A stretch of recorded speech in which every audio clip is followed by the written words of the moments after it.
Hey beauties, welcome back to my channel. Today I'm going to be doing an updates video. This is where I'm going to be talking about things that I have recently used on camera but I have not talked about again. So these aren't things that I have talked about in my favorites or fails or anything like that, but things that I definitely need to update you guys on. Some of these I actually haven't even used on camera. I feel like I have been bombarded with so many different foundations, so many different palettes that I've actually bought things and gotten things that I haven't even used on camera. And not only that, but my mic has been playing games with me and turning off just randomly. I don't know why. I don't know what's going on. I filmed this eye look and then lo and behold, my mic just turned off. And I made sure that it was on. But anywho, I'm going to go ahead and just jump straight into the first product, which is from Charlotte Tilbury. Now, you guys might have seen my ranking video and I talked about this foundation more towards the end, and the biggest reason for that is because of my pores. I don't know what is going on with this foundation and my pores, but I still have not been able to get this to work out for me on that area of my face. Everywhere else, this looks so good. I think it is such a beautiful foundation and it wears really well, but I have tried different primers for my pore area. I have tried different powders. I have tried just about anything and everything to get this to work, including changing up my skincare. One day, I almost wore no moisturizer. I used an essence and then a serum, a moisturizing serum, and then I used this, and that did seem to help a little bit, but I still had a little bit of an issue with my pores. So I'm thinking that it's just an ingredient in here. However, I'm about to get my very first chemical peel. I'm kind of scared and kind of excited at the same time. And so I'm going to try this again afterwards. And you guys might be like, well, how would that make a difference? But I've heard that chemical peels can help with the pore area. So I figured, hey, we're going to give it a try again after that, but for right now, I'm putting this thing down because I feel like it's an ingredient in here that my pores just don't like. Other than that, this foundation is beautiful. I just can't get it to work for that area. Another foundation, this time from Milk Makeup, and this is the Flex Stick foundation. I have the shade Light Beige, and then in the Charlotte Tilbury, I wear 5 Neutral. But this one right here, I wore in my last Get Ready With Me trying out new makeup products, and a lot of you guys were asking how this wore. It wore really nicely. It lasted all day long.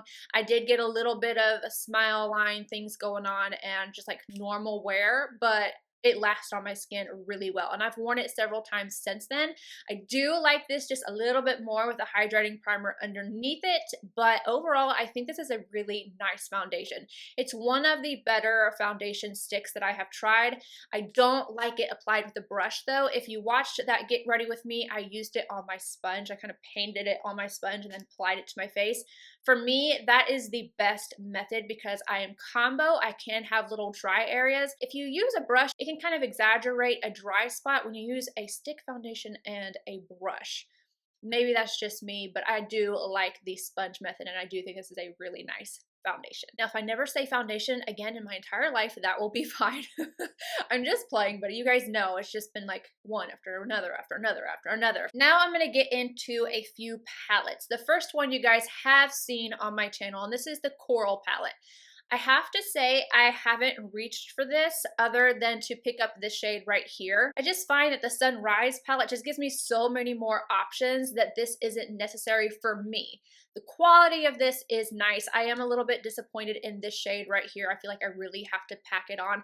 And it faded. So after that video, this shade on my lid did fade, and this was a big letdown because it's one of my favorite shades in the palette. Like these two together are stunning. And I still stand by really wanting a neon coral in here, but that's beside the point.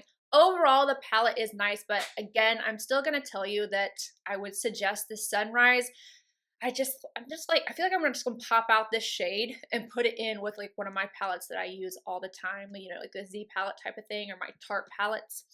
And then these two you guys have not seen. I was going to do a dedicated video on this, and then foundation get-in happened. But I have here 2 Cranberry palettes. First one is the original.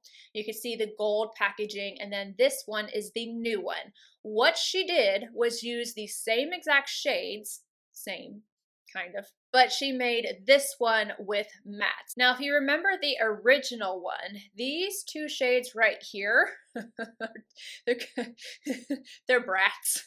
They're little bratty shadows. They're like a creamy, almost wet kind of texture. This one has gotten a lot of hard pan just from using it, but this, yeah, those are the shades, and they look almost like you have painted on like with marker or something. These two shades were the problem. These three worked out beautifully, and then this shade right here is my, you could see the divot in it. That's because I've used it so many times. I love this shade. Oh, it's so pretty. What Natasha did was take these two out, and she said she kept all the other ones the same, and then she put in just regular mattes, and these are so much better. So much better. This palette in of itself is definitely better than the original. However, okay, I'm going to show you guys the swatches. So side by side, there are slight differences when it comes to the shimmers. Not huge, but slight differences except for the favorite shade of mine. This top shade right here in the new palette is not the same. This is much more pink than purple. And like, I kind of want to just pop these out and switch them so that I can have this in this palette. These two and then these two are almost identical, but there's just the slightest little difference, and that could be because I've used this one more, but this one up top is definitely different. But if you wanted to pick up this palette, I do think that this is a good one. Like, this is so much better than the original, with the exception of that shade. This is the palette that I am wearing right now that I just did a tutorial with that my mic just cut out on me on. Anyway, this is the new Viseart Dark Edit palette. I like this a lot, and it's so funny because I did my purchase or pass video. I said I hadn't picked it up yet, but I picked up the palette literally right after filming that video. I was like, no, let me go ahead and just order it. I'm not kidding. I think it was like 2 hours later. FedEx or UPS, one of the two, I don't remember, but they came and dropped off this palette. So this one is actually sent to me from Viseart. So thank you, Viseart. I've used this twice. The first look I did not end up recording. I just wanted to play with it, but then I recorded this one with the intention of doing a review, and yeah, so that didn't work out. But I can tell you that I do like this palette. I just want to go ahead and throw it out there because I have no idea when I will be able to actually get this video up for you, or if I'm going to be able to do it, yada yada. Again, facial peel thing. But this is such a beautiful palette. It's much darker in person than what I thought it was going to be, in a good way. The shades are beautiful. They blend out beautifully. They scream fall to me. It's just, oh, it's so good. I did get fallout with this palette, but I just baked underneath my eyes and it was no issue. I love this color right here. I think my fingers are still stained from the other palette. This purple, oh my gosh, this purple.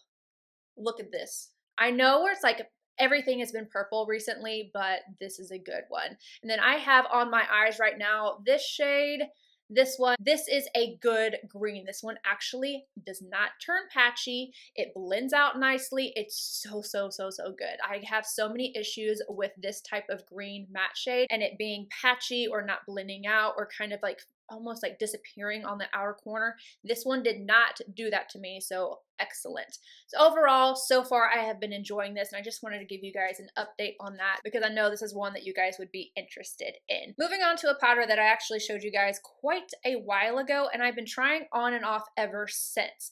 Now, the reason why I have not updated you guys on this is because my thoughts on it kept going back and forth, back and forth. I thought at one point that it was breaking me out. Now I don't think that's the case. I think it was a different product. I have tried this with different brushes and different techniques, and I am talking about the SISLEY Blur Expert Powder. I finally know how I feel about this.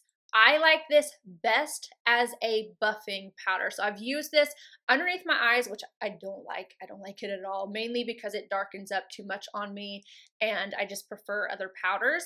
And then I've used it as a setting powder, which is okay, but I still like other ones more. I like this the best as a buffing powder.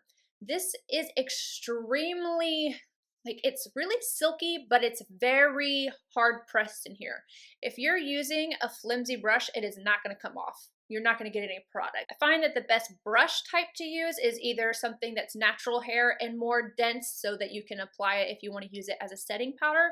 But as a buffing powder, I actually prefer something that's a little bit more dense and soft. So I will take this and I will use one of these two brushes usually. Like my other ones that are larger, like this, they just don't pick up the product, whereas these do. This one's from Milani. It's just a blush brush, and I use this today, and I don't know if you can see it, but I can actually get the product on the brush, and then I will buff. Same thing for the Sonia G Cheek Pro. Two different price points. This one's synthetic, this one's natural hair, but they are both dense enough to where they pick up the product, and then I can blend it and buff onto my skin, and I really like the way this looks. And I think I like it more now during the summer months, because during the winter this did end up darkening my foundation a little bit, but now that it is the summer and I'm a little bit darker, I have enjoyed this. But there's definitely a technique to it. I don't think this is one that you can just kind of throw on. I think you literally need to buff this into your skin, but I do really enjoy it. So I kind of go on and off.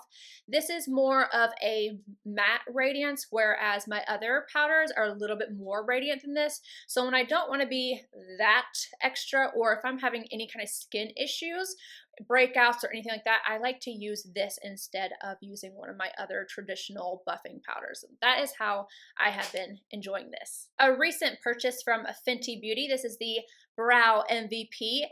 I like this a lot, and I think it's mainly because of the color. My favorite color is ash brown. The reason why I like this so much is because it kind of, like it says, it's ashy, and it's not too dark. That's what it looks like. It's what I have in my brows right now. I feel like I just get the amount of fill that I want without it being too dark. I do have to press a little bit harder with this than I do with, say, like my Anastasia one or my Nabla one, the other ones that I use in my collection. But I love the color of this. I never really use this right here. I used it in my Get Ready With Me, but other than that, I'm not using that end of the pencil, but the actual pencil in of itself, I really enjoy. The other color I have, what color is it?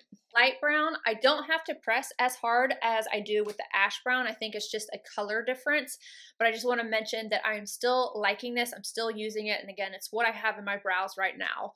Now let's move on to a concealer that I also have on right now. This is from CoverGirl, and it is the TRUBLEND Undercover Concealer. I wanted to give you guys my thoughts on this both as an actual concealer and then as a primer. I am using this today as both. I think this does a really good job of priming your eyes. It's the perfect kind of consistency. It's not too matte, but it's not too tacky either. And you can even set this if you want to, so that you can go in and just have a really smooth base. It's really great as an eye primer. Underneath the eyes, I think that this is nice if you want more of a matte type of concealer. It definitely has great coverage and it looks smooth. I don't think this is one I'm going to continuously pick up because I definitely like my other ones more. For a matte concealer, the Urban Decay one, I definitely prefer because it is just a little bit smoother, and it just, I don't know what it is with that one. That one just lasts so well and it never gets crepey. This one can kind of look a little dry at the end of the day, but not bad. Overall, if you're looking for a good matte concealer with good coverage and a great price point, this one is really nice. All right, what do we have next? Oh, this mascara. This is from Laura Mercier, and I love this mascara. This is the Caviar Volume. I think there's more to it. I have a little sticker on here. I feel like it has more to the name, but anyway, this is so good, you guys. I love it. It gives me volume and length, but not too much volume to where it gets clumpy. I've mentioned whenever I use this in my Get Ready With Me that I get volume, but not as much as like my Pat McGrath CoverGirl Exhibitionist and then my Lancome Monsieur Big. But I have found that as the formula has kind of gotten a little bit more dry because I've been using it, it's gotten to that sweet spot. Oh, it's so good. This is what I'm wearing, and I love it. And it doesn't flake. It lasts on me all day, and I really, really like this. So I think I'm going to go ahead and purchase the full size. So I think this is my last product. Is it? Yes, this is my last product or products. I have the brushes from Beauty Blender. I wanted to go ahead and update you guys on these and let you know whether or not I have been picking them up at all. And I haven't. Other than this one here, I would actually use the brow one if I did my brows with powder or anything like that. So this one is exempt. I do like this brush. This one is what I use today. I'm getting better at it. So I'm getting better at using this to do my wing. And this is the, what is it called? Does it have a name on it? Of course it doesn't have a name on it, but it is, it's like an angled, weird line. Wait a minute, it's coming to me. Wingman liner. I think it's Wingman something. I don't know, but it's a very unique shape, and I do like this. I'm catching on a little bit better. I feel like my liner is much thinner today than what it was when I tried it the first time, and I got the good little flick going. So I'm getting better at this, and I do like it. Now for these, I don't touch them. And it's unfortunate because this powder brush is actually really nice, and these brushes right here are really nice. Am I missing one? I don't know. But I want to yank the balls off of them. I can't stand the balls because it makes it so weird to hold in your hand. So I don't use them because they're uncomfortable. I am literally considering, like, I don't know, like breaking it off so that I actually get some use out of them, because the actual brushes in of themselves are good. It's just this gimmicky roller at the bottom that I can't stand. It's just so odd in your hand. Just imagine trying to blend your eyeshadow and having a weight at the end of it. It's just not comfortable. So I have not been using those. Unfortunately, that was money not well spent. Anywho, you guys, that is it for my updates. If you are wondering about anything else in particular, make sure you leave it down below. Also, make sure you're checking out my favorites and fails, because I talk about a lot of things in there. And if I talk about them in there, I don't usually like to talk about them in my updates, because then I feel like it's repetitive. But I love you guys, and I will see you in my next video. Bye, guys.